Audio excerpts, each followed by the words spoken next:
ಈಗ ನಾನು ಹೇಳಿದ್ನಲ್ಲ, ತನಿಖೆ ನಿಷ್ಪಕ್ಷಪಾತವಾಗಿ ಪಾರದರ್ಶಕವಾಗಿ ನಡೀಲಿ. ತನಿಖೆ ಈಗ ಅವನು 17 ಕಡೆಗೆ ಆಗದ್ನಲ್ಲ, ಅದರಲ್ಲಿ ಏನೂ ಸಿಗಲಿಲ್ಲ ಅಂದಾಗ ದಿಕ್ತಪ್ಪಿಸಿರೋದು ಯಾರು, ಸುಳ್ಳು ಹೇಳಿರೋದು ಯಾರು, ಅಪಪ್ರಚಾರ ಮಾಡಿರೋದು ಯಾರು, ಇದು ಮೇಲ್ನೋಟಕ್ಕೆ ಸ್ಪಷ್ಟ ಆಗುತ್ತೆ. ಈಗಲೂ ಪ್ರಗತಿ ಪರರು ಅಂತ ಹೇಳ್ಕೊಳ್ಳೋರ ಹತ್ರ ಸಾಕ್ಷಿಗಳಿದ್ದರೆ SIT ತಲುಪಿಸ್ಲಿ. ಅವರಿಗೆ ಅವ್ರ ಪ್ರಗತಿಪರರು ಅಂತ ಟೈಟ್ಲ್ ಯಾರು ಕೊಟ್ಟವರು? ಯಾರು ಟೈಟ್ಲು ಕೊಟ್ಟವರು? ಅಲ್ಲ, ಏನು ಹೇಳಿದ, ಅವ್ರಿಗೆ ಯಾರು ಟೈಟ್ಲು ಕೊಟ್ಟವರು? ಎರಡನೇದು, ಅಪಪ್ರಚಾರ ಮಾಡುವ ಅಧಿಕಾರ ಅವ್ರಿಗೆ ಯಾರು ಕೊಟ್ಟಿಲ್ಲ. ಧರ್ಮಸ್ಥಳದ ಬಗ್ಗೆ, ಧರ್ಮಾಧಿಕಾರಿಗಳ ಕುಟುಂಬದ ಬಗ್ಗೆ ಅಪಪ್ರಚಾರ ಮಾಡುವ, ಅವಹೇಳನ ಮಾಡುವಂಥ ಅಧಿಕಾರನ ಯಾರೂ ಅವರಿಗೆ ಕೊಟ್ಟಿಲ್ಲ. ಯಾರ ಕೊಟ್ಟಿದ್ದಾರಾ? ಯಾರೂ ಕೊಟ್ಟಿಲ್ಲ. ಈ ನೆಲದ ಕಾನೂನು ಅವರಿಗೂ ಅಪ್ಲೈ ಆಗತ್ತೆ. ಈಗ ನಾವೇನು ಹೇಳಿದ್ವಿ, ಮಾಸ್ಕ್ ಮ್ಯಾನು ಅವನು ಹೇಳಿದ ಕಾರಣಕ್ಕೆ ನೀವು ತನಿಖೆ ಮಾಡಿದ್ದೀರಿ, ಅವನ ಬಗ್ಗೆನೂ ತನಿಖೆ ಮಾಡಿ. ಅದರ ಹಿಂದೆ ಧರ್ಮಸ್ಥಳದ ಮೇಲೆ ಅಪಪ್ರಚಾರ ಮಾಡೋದೇ ಒಂದು ಷಡ್ಯಂತ್ರ. ಆ ಷಡ್ಯಂತ್ರದ ವಿರುದ್ಧನೂ ತನಿಖೆ ಮಾಡಿ, ಎರಡು ಮುಖದ ತನಿಖೆ ಆಗಲಿ. ಅದು ಯಾರು ಬುಡಕ್ಕೆ ಬರುತ್ತೆ ಅವ್ರ ಮೇಲೆ ಆ್ಯಕ್ಷನ್ ಆಗಲಿ. ಈಗ ಕೊಲೆ, ಅತ್ಯಾಚಾರ ಅದು ಯಾರು ಬುಡಕ್ಕೆ ಬಂದರೂ ಅವ್ರ ಮೇಲೂ ಆ್ಯಕ್ಷನ್ ಆಗಬೇಕು. ಹಾಗೆಯೇ ಅಪಪ್ರಚಾರ, ಅವಹೇಳನ ಯಾರು ಬುಡಕ್ಕೆ ಬಂದರೂ ಅವ್ರ ಮೇಲೂ ಆ್ಯಕ್ಷನ್ ಆಗಬೇಕು. ಏನು ಅವರೇನು ಎಬೋದ ಕಾನ್ಸ್ಟಿಟ್ಯೂಷನ್ನ, ಎಬೋದ ಲಾನ, ಕಾನೂನಿಗಿಂತ ಮಿಗಿಲಾದವರ? ಅವ್ರ ಮೇಲೆ ಆ್ಯಕ್ಷನ್ ಆಗಬಾರ್ದಾ? ಆಗಲಿ ಆ್ಯಕ್ಷನು. ಈಗ ಅವನೋ ಸಮೀರ್ ಅನ್ನೋನು ಬಾಯಿಗೆ ಬಂದಂಗೆಲ್ಲ ಯೂಟ್ಯೂಬ್ನಲ್ಲಿ ವಿಡಿಯೋ ಮಾಡಿ ಹಾಕಿದ. ಅದೇ ಅವನ ಮತದ ಬಗ್ಗೆ ಹಾಕಿದರೆ ಏನಾಗ್ತಿತ್ತು ಅನ್ನೋದಕ್ಕೆ DJ ಹಳ್ಳಿ, KJ ಹಳ್ಳಿ ಉದಾಹರಣೆ ಆಯಿತು. 85% ಇರೋ ಹಿಂದೂಗಳು ಅದೇ ರೀತಿ ನಾವು ಮಾಡಬೇಕು ಅಂತ ಹೊರಟ್ರೆ ಗತಿ ಏನಾಗ್ತಿತ್ತು? ಸಮೀರ್ ಉಳ್ಕೋತಿದ್ನಾ? ಅವನ ಮನೆ ಉಳಿತಿತ್ತ? ಯಾಕೆಂದ್ರೆ ಅವರು ಅಖಂಡ ಶ್ರೀನಿವಾಸ ಮೂರ್ತಿ MLA ಮನೆಗೆ ಬೆಂಕಿ ಹಾಕಿದ್ರು, ಪೊಲೀಸ್ ಸ್ಟೇಷನಿಗೆ ಬೆಂಕಿ ಹಾಕಿದ್ರು. ಅಷ್ಟೇ ಆಕ್ರೋಶಭರಿತರಾಗಿ ಕಾನೂನು ಕೈಗೆ ತಗೊಂಡ್ರೆ ಅವನು ಉಳಿಯೋಕ್ಕೆ ಸಾಧ್ಯ ಇತ್ತಾ? ಆ ಯೋಗ್ಯರು ಫಸ್ಟ್ ಹುಂಡಿಗೆ ಹಾಕ್ಲಿ ದುಡ್ಡು. ಭಕ್ತಿ ಯಾರು ಭಕ್ತರಿದ್ದಾರೆ ಅವ್ರಿಗೆ ಮಾತ್ರ ಅಧಿಕಾರ ಇದೆ, ದೇವ್ರನ್ನೇ ನಂಬದೇ ಇರುವಂಥ ಅಯೋಗ್ಯರಿಗೆ ಅಧಿಕಾರ ಇಲ್ಲ.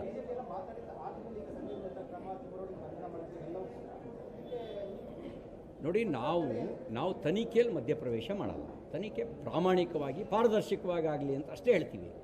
ತನಿಖೆ ಏಕಪಕ್ಷೀಯವಾಗಿ ಆಗಬಾರ್ದು, ಬಹುಮುಖದಲ್ಲಾಗಲಿ ಅಂತ ನಮ್ಮ ಆಗ್ರಹ ಇದೆ. ಅದನ್ನೇ ನಾವು ಹೇಳ್ತಾ ಇದ್ದೀವಿ. ಇನ್ನೊಂದು, ತನಿಖೆಗೆ ಮುಂಚೆನೇ ಯಾರನ್ನಾರು ಅಪರಾಧಿ ಪಟ್ಟ ಕಟ್ಟುವಂಥ ಅಧಿಕಾರ ಯಾರಿಗೂ ಕೊಟ್ಟಿಲ್ಲ. ಸುಳ್ಳು ನೆರೆಟಿವ್ ಸೃಷ್ಟಿ ಮಾಡುವ ಅಧಿಕಾರವನ್ನು ಕೂಡ ಕೊಟ್ಟಿಲ್ಲ. ನೆರೆಟಿವ್ ಸೃಷ್ಟಿ ಮಾಡಿರೋರ ಮೇಲೆ ಆ್ಯಕ್ಷನ್ ಆಗಬೇಕಾ ಬೇಡವೋ? ಆಗಲಿ ಆ್ಯಕ್ಷನ್. ಇಂಡಿಯನ್ ಎಕ್ಸ್ಪ್ರೆಸ್ನಲ್ಲಿ ಒಂದು 30 ವರ್ಷದ ಹಿಂದೆ ಒಂದು ಆರ್ಟಿಕಲ್ ಬಂದಿತ್ತು, ಮೊಹಮ್ಮದ್ ದ ಇಡಿಯಟ್ ಅಂತ. ಇಂಡಿಯನ್ ಎಕ್ಸ್ಪ್ರೆಸ್ಸಿಗೆ ಬೆಂಕಿ ಹಾಕಕ್ಕೆ ಹೋಗಿದ್ರು. ಬರೀ ಒಂದು ಜಸ್ಟ್ ಮೊಹಮ್ಮದ್ ದ ಇಡಿಯಟ್ ಅಂತ ಒಂದು ಆರ್ಟಿಕಲ್, ಯಾವ ಮೊಹಮ್ಮದ್ ಅಂತ ಇರಲಿಲ್ಲ, ಅದಕ್ಕೆ ಬೆಂಕಿ ಹಾಕಕ್ಕೆ ಹೋಗಿದ್ರು. ಹಾಗಿದ್ರೆ ಧರ್ಮಾಧಿಕಾರಿಗಳು ಧರ್ಮಸ್ಥಳದ ಬಗ್ಗೆ ಅಪಪ್ರಚಾರ ಮಾಡಿರೋರಿಗೆ ಅದೇ ರೀತಿ ಆ್ಯಕ್ಷನ್ ಮಾಡಿದರೆ ಏನಾಗ್ಬೋದು? ನಮ್ಮ ಸಜ್ಜನಿಕೆ ದೌರ್ಬಲ್ಯನ? ನಾವು ಸೌಮ್ಯವಾಗಿರೋದು ನಮ್ಮ ವೀಕ್ನೆಸ್ ಅದು. ಹಾಗಾಗಿ ಹಿಂಗೆ ಆದರೆ ನಿಮ್ಮ ದಾರಿಯಲ್ಲೇ ಪಾಠ ಕಲಿಸೋಕ್ಕೆ ಶುರುವಾಗ್ತಾರೆ ಜನ. ಸರ್, ಈಗ ಪ್ರಚೋದನಕಾರಿ ಹೇಳಿಕೆ ಹಾಗೆ ಯೂಟ್ಯೂಬರ್ಗಳ ಮೇಲೆ ಕ್ರಮ ತೆಗೆದುಕೊಳ್ಳಲಾಗ್ತಿದೆ ಸರ್ಕಾರದಿಂದ. ಇನ್ನು ಹೆಚ್ಚಿನದವ್ರ ಮೇಲೆ ಯಾರಾದ್ರೂ ಮೇಲೆ ಕ್ರಮ ತೆಗೆದುಕೊಳ್ಬೇಕು ಅಂತ ಆಗ್ರಹ ಮಾಡ್ತಾರೆ. ನಾವೇನಂದರೆ, ನಾವು ಇದ್ರ ಹಿಂದ್ಗಡೆ ಒಂದು ಷಡ್ಯಂತ್ರ ಇದೆ. ಆ ಷಡ್ಯಂತ್ರ ಬಯಲಿಗೆ ಎಳಿಬೇಕು. ಇವರೆಲ್ಲ ಟೂಲ್ಗಳಾಗಿರ್ಬೋದು, ಮಾಸ್ಟರ್ ಮೈಂಡ್ ಬೇರೆ ಯಾರೋ ಇರ್ತಾರೆ. ಕಿಂಗ್ ಪಿನ್ ಅವ್ರ ಮೇಲೆ ಆ್ಯಕ್ಷನ್ ಆಗಬೇಕು. ಕಿಂಗ್ ಪಿನ್ ಮೇಲೆ, ಮಾಸ್ಟರ್ ಮೈಂಡ್ ಮೇಲೆ ಆ್ಯಕ್ಷನ್ ಆಗಬೇಕು, ಅವ್ರ ಮೇಲೆ ಆ್ಯಕ್ಷನ್ ಆಗಬೇಕು. ಈಗ ನಾನು ಹೇಳಿದ್ನಲ್ಲ, ತನಿಖೆ ನಿಷ್ಪಕ್ಷಪಾತವಾಗಿ ಪಾರದರ್ಶಕವಾಗಿ ನಡೀಲಿ. ತನಿಖೆ ಈಗ ಅವನು 17 ಕಡೆಗೆ ಆಗದ್ನಲ್ಲ, ಅದರಲ್ಲಿ ಏನೂ ಸಿಗಲಿಲ್ಲ ಅಂದಾಗ ದಿಕ್ತಪ್ಪಿಸಿರೋದು ಯಾರು, ಸುಳ್ಳು ಹೇಳಿರೋದು ಯಾರು, ಅಪಪ್ರಚಾರ ಮಾಡಿರೋದು ಯಾರು, ಇದು ಮೇಲ್ನೋಟಕ್ಕೆ ಸ್ಪಷ್ಟ ಆಗುತ್ತೆ. ಈಗಲೂ ಪ್ರಗತಿ ಪರರು ಅಂತ ಹೇಳ್ಕೊಳ್ಳೋರ ಹತ್ರ ಸಾಕ್ಷಿಗಳಿದ್ದರೆ SIT ತಲುಪಿಸ್ಲಿ. ಅವರಿಗೆ ಅವ್ರ ಪ್ರಗತಿಪರರು ಅಂತ ಟೈಟ್ಲ್ ಯಾರು ಕೊಟ್ಟವರು? ಯಾರು ಟೈಟ್ಲು ಕೊಟ್ಟವರು? ಅಲ್ಲ, ಏನು ಹೇಳಿದ, ಅವ್ರಿಗೆ ಯಾರು ಟೈಟ್ಲು ಕೊಟ್ಟವರು?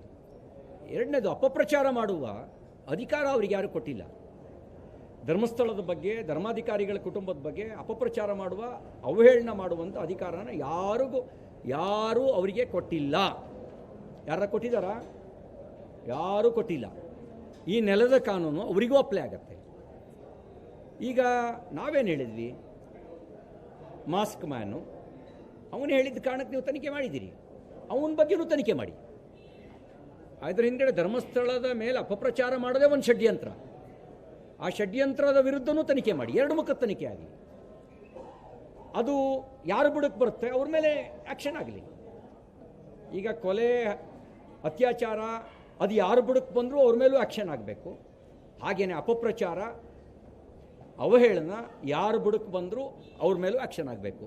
ಏನು ಅವರೇನು ಎಬೋದ ಕಾನ್ಸ್ಟಿಟ್ಯೂಷನ್ನ, ಎಬೋದ ಲಾನ, ಕಾನೂನಿಗಿಂತ ಮಿಗಿಲಾದವರ? ಅವ್ರ ಮೇಲೆ ಆ್ಯಕ್ಷನ್ ಆಗಬಾರ್ದಾ? ಆಗಲಿ ಆ್ಯಕ್ಷನು. ಈಗ ಅವನೋ ಸಮೀರ್ ಅನ್ನೋನು ಬಾಯಿಗೆ ಬಂದಂಗೆಲ್ಲ ಯೂಟ್ಯೂಬ್ನಲ್ಲಿ ವಿಡಿಯೋ ಮಾಡಿ ಹಾಕ್ದ. ಅದೇ ಅವನ ಮತದ ಬಗ್ಗೆ ಹಾಕಿದರೆ ಏನಾಗ್ತಿತ್ತು ಅನ್ನೋದಕ್ಕೆ DJ ಹಳ್ಳಿ KJ ಹಳ್ಳಿ ಉದಾಹರಣೆ ಆಯಿತು.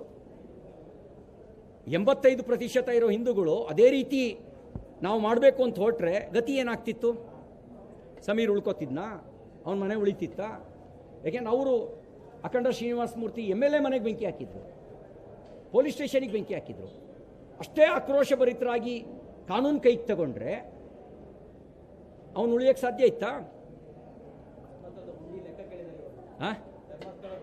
ಆ ಯೋಗ್ಯರು ಫಸ್ಟ್ ಉಂಡಿಗೆ ಹಾಕ್ಲಿ ದುಡ್ಡು. ಭಕ್ತಿ ಯಾರು ಭಕ್ತರಿದ್ದಾರೆ ಅವ್ರಿಗೆ ಮಾತ್ರ ಅಧಿಕಾರ ಇದೆ, ದೇವ್ರನ್ನೇ ನಂಬದೇ ಇರುವಂಥ ಅಯೋಗ್ಯರಿಗೆ ಅಧಿಕಾರ ಇಲ್ಲ.